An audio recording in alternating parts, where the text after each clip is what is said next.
Hello, my name is Nancy Caruso. I'm the marine biologist and founder of Get Inspired, a nonprofit organization in Orange County, California, and I'm going to be presenting on our successful green abalone deck spawn performed 2 weeks ago. We've been conducting a green abalone restoration project in Orange County for the last 10 years. Deck spawning can be defined as borrowing broodstock from the wild, and it's a brilliant idea.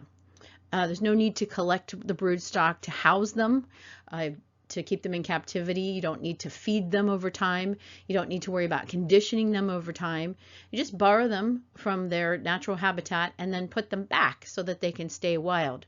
This also eliminates problems with disease issues in captivity, which is why we decided to try this technique.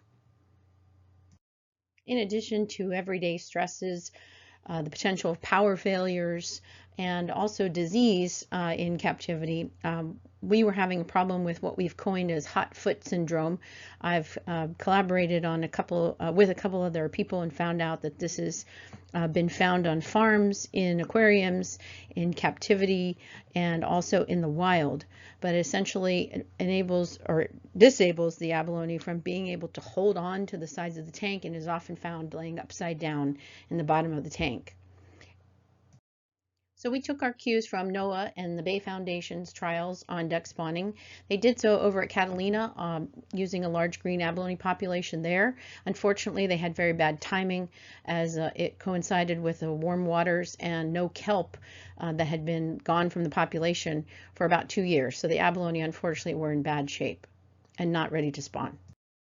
Here in Orange County, we've been studying the intertidal population of abalone for the last 3 years. And so we kind of found a secret brood, a secret spot where we had a large population of adult green abalone that we thought would be perfect for this type of spawning procedure. This secret population was able to be accessed very easily, and it was located in shallow water. So we decided to try the deck spawning procedure.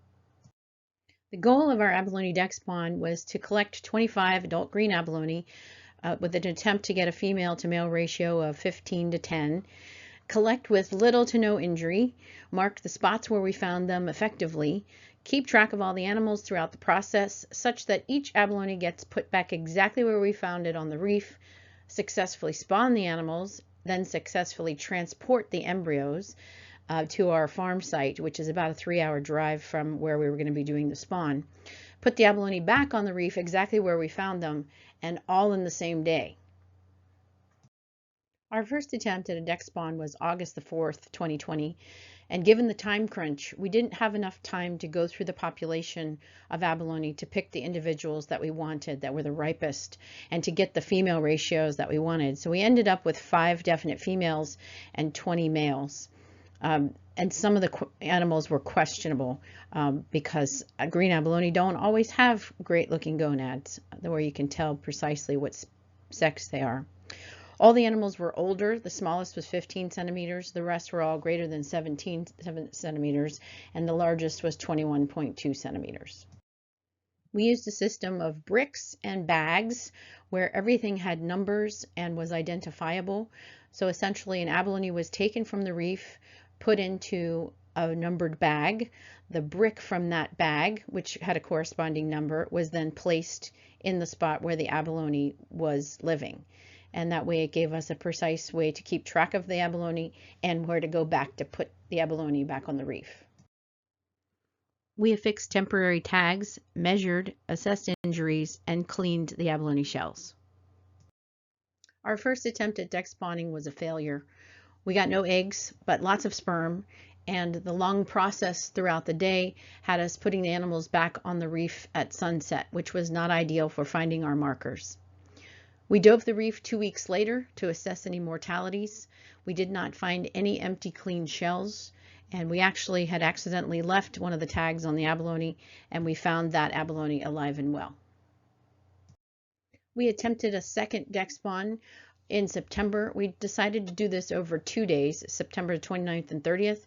We amended our permit to do so, and we collected animals this time for 4 hours, assessing gonads, choosing males and females in the right ratios. We even collected some and put some back and then recollected again. So we ended up with 12 females and 13 males. 76% had gonad scores of 2 or higher on the gonad scoring scale, as opposed to the previous attempt where most of our abalone had scores of 1 or 2.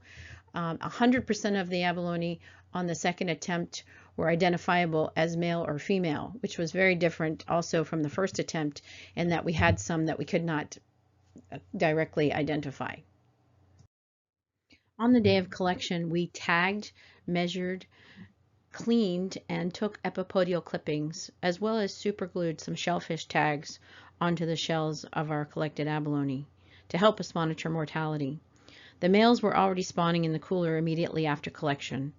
So we wrapped the abalone back up into their numbered bags and put them in a tank held at 20 degrees Celsius overnight at the Ocean Institute, located in Dana Point, California. The next day we spawned. That was September 30th, 2020. Spawning started at 7:30 in the morning. The cultured abalone farm technicians drove down to help with the spawn and to be able to transport the embryos back at the end of the day. Our males began spawning right away without the addition of any chemicals. We had 5 females who ended up spawning by the end of the day and began spawning right after the rinse from the hydrogen peroxide treatment. And that they spawned for 4 hours, giving us lots of eggs. We used about 15 to 20 sperm per egg for fertilization rate, and essentially adding to the bucket, stirring, adding to the bucket, and checking under the microscope to make sure we were getting the desired fertilization rates. I'll note that the ocean temperature for the week prior to our collection and on collection day was at 20 degrees Celsius. We maintained this temperature throughout the resting period overnight, and we were also able to keep the abalone cool throughout the day due to a nice breeze that was coming through the room. The temperature actually was between 20 and 21 degrees for the whole spawning period. When we went to package up the embryos, we kept them in a cool water bath while we were getting them all situated in their containers. We put them in leak-proof containers, which is with as much surface area on the bottom as possible, so they were very shallow containers. And then we layered up a cooler with ice and foam, and then the containers, and then another layer of foam, and then another layer of ice. And throughout the transport of 3 hours on the way up to Santa Barbara, the embryos were kept from 19 to 20 degrees stable.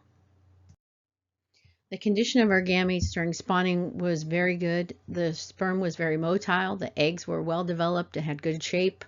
Our larvae throughout the development were very active, looked very good. We had little mortality even through transport, and hatching was fantastic. We had a settlement estimate of about 65%, and we will see in about 3 months. We went back out on the reef 2 weeks after the September spawn to check on all the abalone from the first and second spawns. We found 2 of the tagged animals from the second spawn.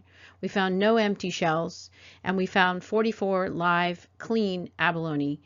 Their shells had been cleaned, obviously, in our process, and so assuming that they came from our spawns. So in summary, the deck spawning technique was a success, and I think it has great promise and hope for the future, especially for endangered species where you don't want to take the animals and keep them in captivity, but rather leave them in the wild. I think we got very lucky with the timing of our extraction from the population. They were definitely ready to spawn. They were actually spawning as we put them into the cooler, so that definitely played a role in our success. But we'll be watching this population over the year to see when it is ripe, and we can try this again based on their readiness. It always has a constant supply of good kelp in this particular location, so that might have something to do with their readiness throughout the year. I hope to take a look into that. And I hope that the whole wild population in Orange County also had a successful spawn this summer. I'm eager to find that out, and I'll be watching for recruits throughout next year. In a shameless plug to all the abalone lovers who are listening to this presentation, be sure to check out waterlust.com, that is selling beautiful abalone apparel, which actually helps support our abalone restoration projects.